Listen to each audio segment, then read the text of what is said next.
Film ini diawali dengan diperlihatkannya seorang bocil bernama Arda yang terbangun setelah mendengar suara gabrut di kamar ibunya. Jelas saja Arda yang penasaran ibunya sedang ngapain langsung mengeceknya. Terlebih suara jeritan ibunya semakin nyaring bagaikan melakukan adegan hardcore. Dan saat Arda akan membuka pintu, tiba-tiba saja ia heran dengan TV bersemut yang menyala dengan sendirinya.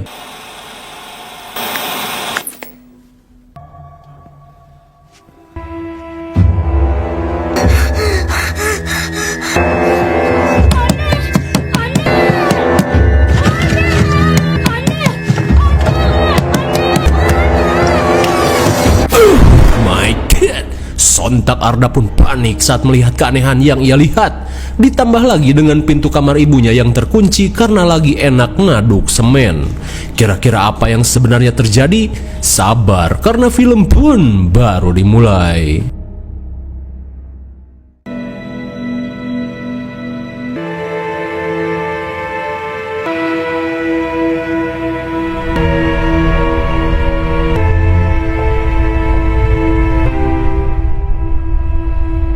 Yüksek para bulacaksın ki. Singkat cerita, 15 tahun kemudian, scene beralih pada circle bapac-bapac polisi Turki yang sedang menunggu pesanan sambil membicarakan jadwal sepak bola untuk dijadikan Junaid Parlay. Dan kini, Arda berprofesi sebagai polisi muda setelah menjual tanah 100 bata milik ibunya.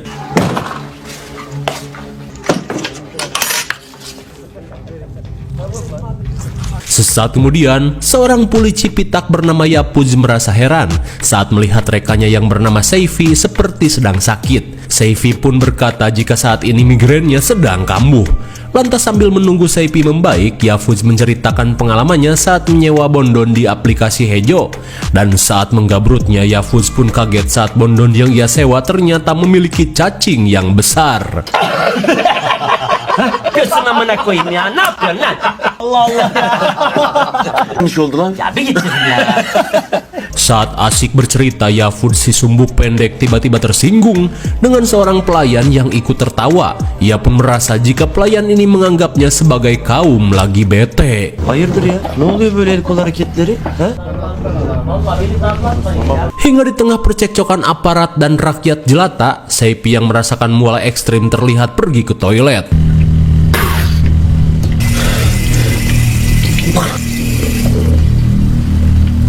Sontak ia pun kaget saat melihat katak bancet ngejogrok di atas wadah sabun.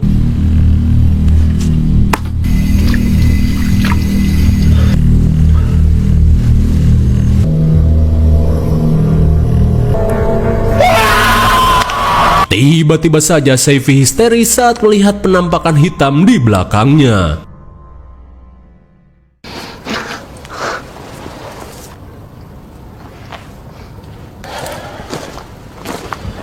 Beberapa saat kemudian, kepala polsek bernama Apo merasa heran dengan keadaan Seifi yang seperti orang linglung. Saat semua orang keheranan, Seifi yang datang berkata jika dirinya baik-baik saja. Dirasa semuanya siap, Apo mengajak anggotanya untuk segera melanjutkan patroli. Di tengah perjalanan, mereka pun masih khawatir dengan keadaan Seifi. Apalagi saat ini ia malah pengen nyetir. Mendengar kekhawatiran teman-temannya, Seifi langsung memutar musik untuk mencairkan suasana.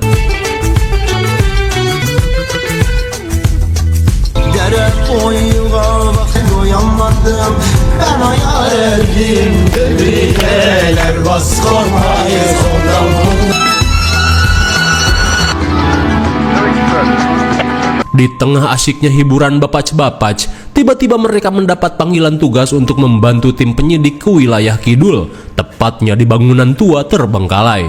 Sambil menggambar cacing, Yapuz berkata jika malam ini kita akan kembali begadang.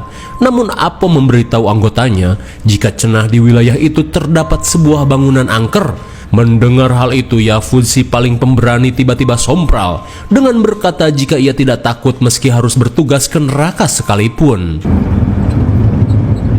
Anasını satayım, git sağa doğru. Hingga sesaat kemudian, Apo pun heran dengan HT-nya yang tiba-tiba mengalami gangguan.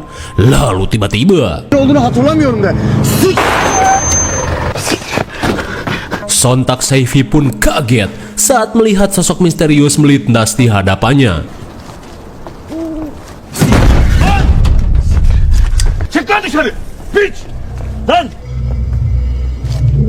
Yok ya şimdi görüyorum ben de. Di tengah pencarian, Arda pun kaget saat melihat mobil dinasnya tiba-tiba baret seperti disabotase seseorang. Keanehan pun semakin menjadi saat mereka menemukan kumpulan katak bancet yang begitu banyak dan geleh. Melihat hal itu, salah satu dari mereka merasa khawatir karena di negara Turki katak bancet adalah sebuah pertanda kesialan. Daripada banyak berteori, Apo mengajak yang lainnya untuk melanjutkan perjalanan. Lan yakalayayım sizi lan! Sesaat kemudian, Yavuz yang penasaran kembali menanyakan apa yang sebenarnya Saifi lihat. Lalu tiba-tiba suwe sekali, lagi-lagi mereka menabrak sesuatu hingga mobil pun mubui ke danau.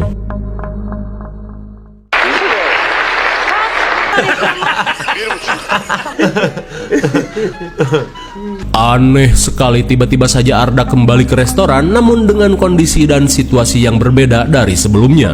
Di tengah keheranan, Arda menceritakan pengalaman masa kecilnya pada Remzi, di mana yang seperti kita tahu di awal scene, Arda yang terbangunkan oleh suara gabrut ibunya tiba-tiba mengalami kejadian aneh. Hingga dari kejadian itu, Arda mengaku sering mengalami mimpi yang aneh hingga ia tidak bisa membedakan mana mimpi dan kehidupan nyata. Dirasa Arda mengalami hal yang serupa seperti dirinya. Remzi mengatakan jika dirinya selalu melihat sosok yang misterius, ia pun meminta Arda untuk melihatnya.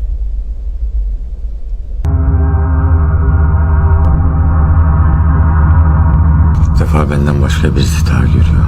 Sontak Arda pun syok parah saat melihat sosok misterius berkupluk buluk.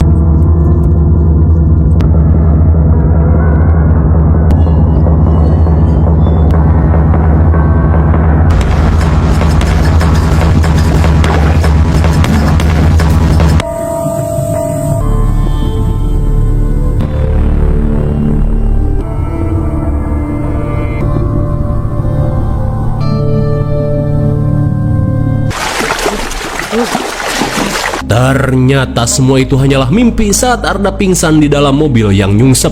Tak lama kemudian, mereka pun heran saat melihat seorang pria gembel malah menontoni kecelakaan yang mereka alami.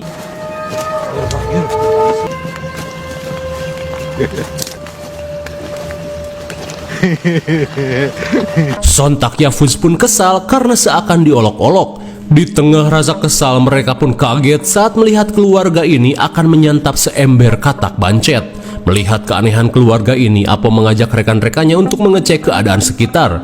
Lalu, Apo pun kesal saat lagi-lagi adegan susah sinyal menjadi masalah yang klasik. Hingga di tengah kebingungan, si pria pemburu bancet memberitahu jika saat ini mereka sedang berada di wilayah kidul 200 meter dari bangunan tua. Dirasa itu tempat yang akan mereka tuju, Apo langsung mengajak rekan-rekannya untuk berjalan ceker menuju TKP.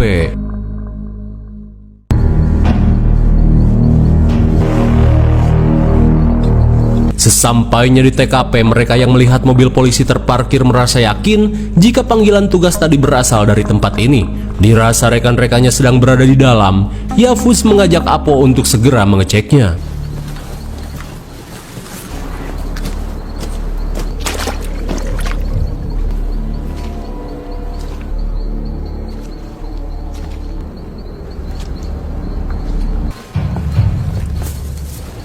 Yavaş. Ne kokuyor lan burası?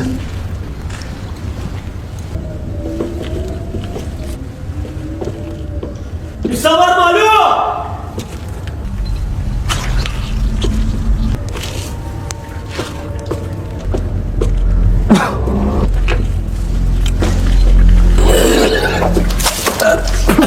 Di tengah pengecekan, mereka pun heran saat mendengar suara pintu yang terbuka.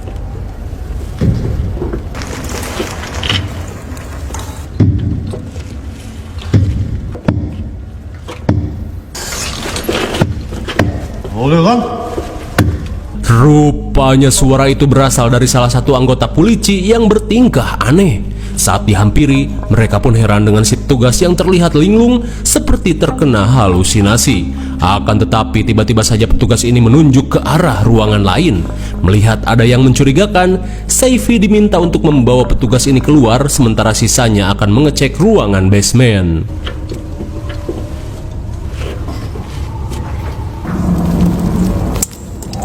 Dirasa ada sesuatu, mereka yang penasaran berniat mengeceknya. Karena gak kepo, filmnya pasti udahan. Sementara di sisi lain, Seifi yang sedang mengantar si petugas kembali heran setelah melihat katak yang seolah menunjukkan sesuatu.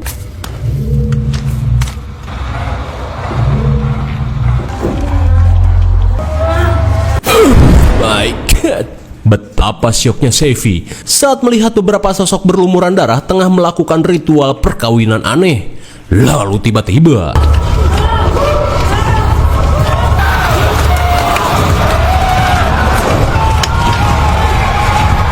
malang sekali, Seifi si paling pemberani pun harus tewas setelah digulung orang-orang aneh. Kembali pada Remzi dan yang lainnya, mereka terlihat menemukan sebuah ruangan yang diduga sebagai bekas ritual sesat. Tak cuma itu, mereka menemukan gulungan rambut dan beberapa telur katak.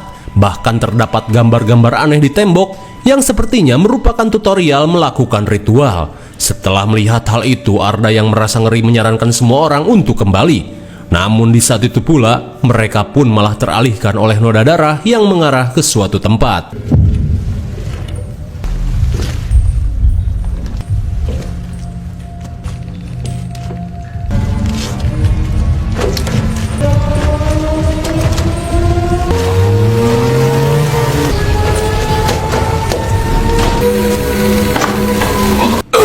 My God, tak cuman melihat tumpukan pocong, Arda pun syok parah saat melihat ritual penjagalan ekstrim. Di waktu yang bersamaan, tanpa Apo sadari, sosok misterius terlihat menghampirinya.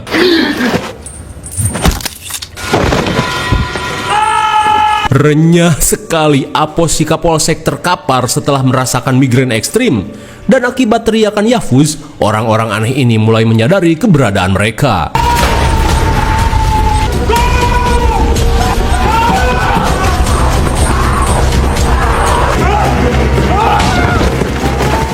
Kira-kira bagaimanakah nasib mereka selanjutnya?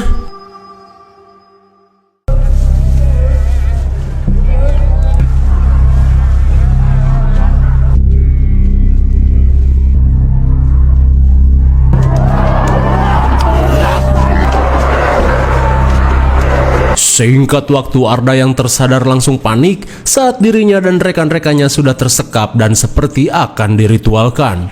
Hingga ketika sang leader memberikan isyarat, para pemuja terlihat bersiap menyambut kedatangan sosok junjungannya.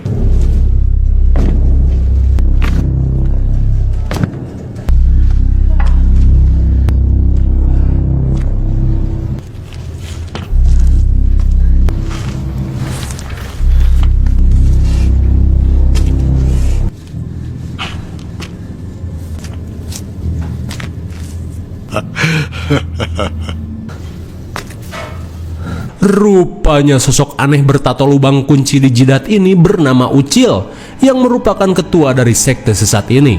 Terlihat ia pun senang dan menyambut kehadiran para polisi di tempat ini. Lalu dengan bahasa yang sulit dicerna, si Ucil berkata jika para polisi ini akan mendapat siksaan sebelum mereka merasakan siksaan yang sebenarnya di neraka. Ternyata Ucil dan para anggotanya telah lama mengincar para polisi ini yang dikenal selalu berbuat dosa dan menyalahgunakan jabatannya atas nama hukum. Lalu ia pun mengklaim jika dirinya merupakan sosok Tuhan yang akan menghukum mereka semua. Setelah mengatakan hal tersebut, si Ucil memulai hukumannya pada Apo.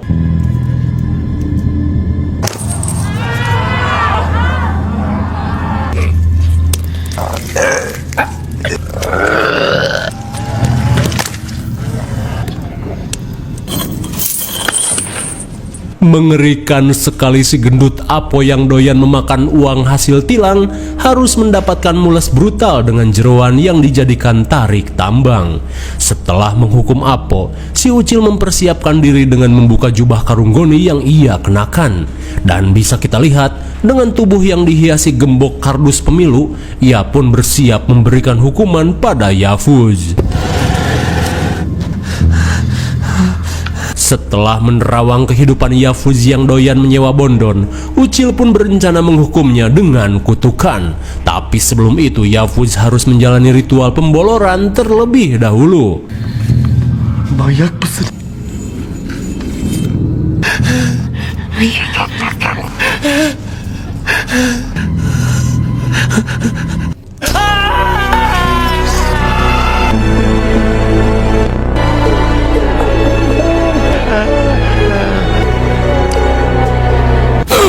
My God, bagaikan Uchiha Sasule dicucuk Boruto, kini Yafuz yang bolor tinggal menjalani sebuah kutukan.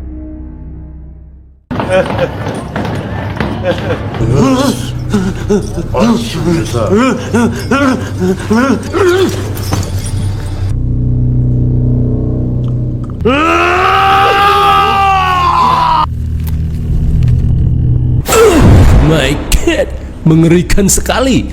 Yafuz si penggila aplikasi hijau harus modar dengan sangat mengenaskan. Sesaat kemudian, si botak Ucil menghampiri Remzi, di mana menurut penerawangannya Remzi selalu melakukan KKN terhadap saudara-saudaranya untuk selamat dari hukum.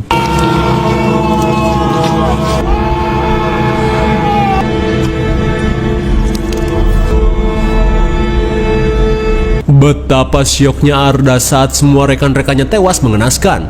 Ia pun mulai merasakan apakah seperti ini gambaran neraka. Dan kini Ucil mulai menghampiri Arda. Namun karena Arda belum mempunyai dosa berat di kepolisian, ia pun berniat menjadikannya sebagai pengikutnya saja.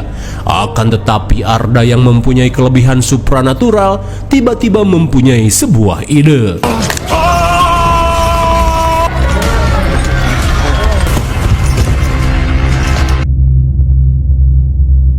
Edian sekali, tiba-tiba saja Arda bisa melakukan tusukan kunci pada lubang di jidat Ucil. Melihat Ucil terkapar, Arda yang berhasil melepaskan diri berniat melakukan fatality.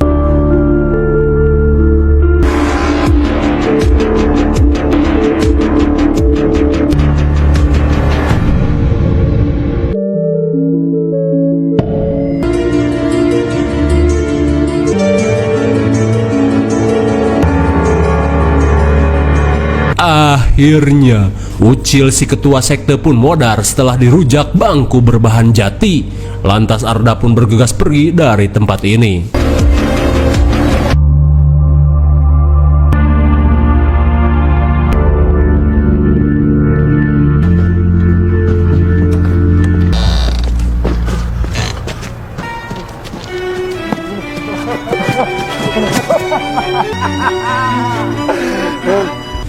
Akhirnya Arda pun merasa lega saat dirinya berhasil keluar dari bangunan terkutuk itu. Dan kini ia tinggal mencari jalan untuk meminta pertolongan.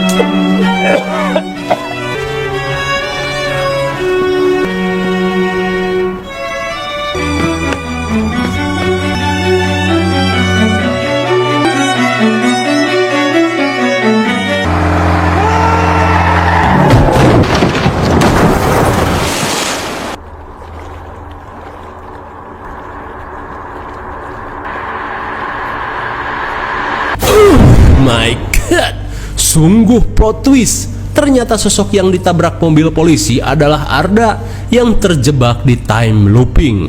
Dan lingkaran setan ini akan tetap terjadi selama Arda melawan dan berusaha untuk kabur. Karena ternyata sejak dari kecil Arda sudah diincar oleh sosok Ucil untuk menjadi pengikutnya.